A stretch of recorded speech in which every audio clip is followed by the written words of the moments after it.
The gentleman's time has expired. Ms. Fudge. Thank you very much, Mr. Chairman, and thank you, Mr. Secretary, for being here. Let me just say that I think that what we spend on feeding kids in this country is a great value, especially since we spend about $3 million per hour on war that we've never authorized. Mr. Secretary, nonprofit organizations and schools have to operate after-school meal programs and the summer meal program separately. These programs serve the same kids, the same meals, at the same location, just at different times of the year.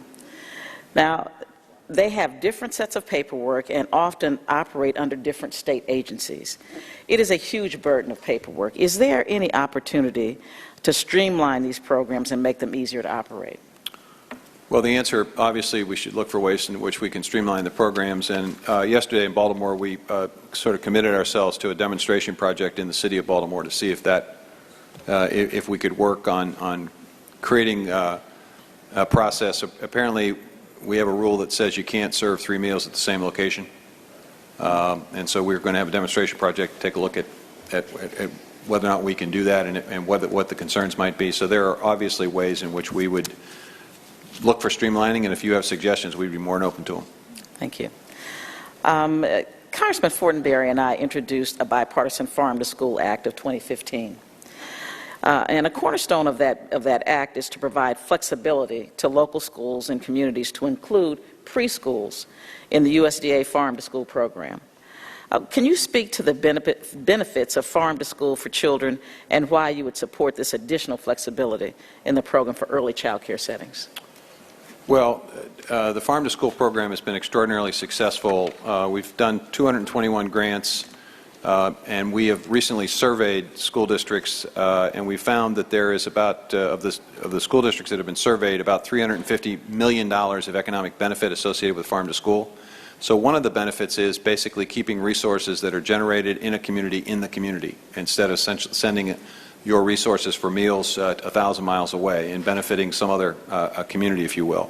So there's an economic benefit. There's obviously a freshness benefit. People like the idea that they're helping their local producers, and they like the idea that kids can learn about what's being grown and raised in their vicinity. We know that there is a multiple billion-dollar opportunity here. It's particularly helpful to small and medium-sized producers. And kids get access to fruits and vegetables that they might not otherwise consume. So it's a, to use a trite phrase, it's a win-win situation. And frankly, school districts are learning that they can do this in a way that doesn't break the bank, and that it's quite popular. We've done quite a bit of, I think we've done quite a bit of good with a relatively small amount of money. The program has $5 to $6 million in grants. What we do with those resources is we acquaint people with what is grown in their vicinity, in their district, within a 150, 200-mile radius. We help them with procurement so they know how to contract. And then we basically steer them potentially to food hubs and other facilities that can provide sufficient quantity to satisfy them. Thank you, Mr. Secretary. Let me just ask one last question, and it's about summer meals. We've had a number of hearings where both sides testified that summer meals are significantly important to young people. But in the state of Ohio, only about 10% of low-income children are getting summer meals, where the national average is about 16%, both still low. But what solutions should this committee consider to ensure that programs like summer meals are flexible enough to serve kids in need? I look at just my largest city, which is the city of Cleveland.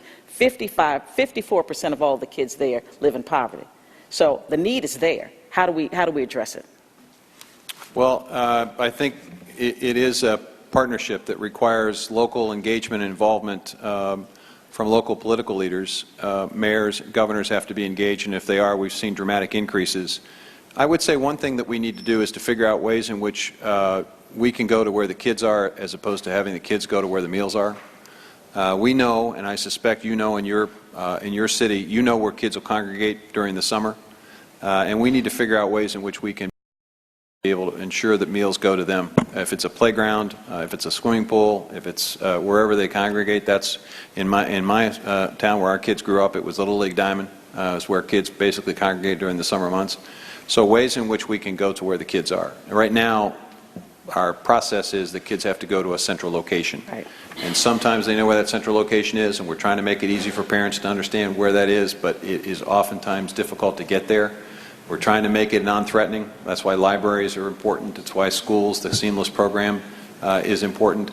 Any way in which we can continue to promote flexibility and access, we would be certainly looking forward to working with you on.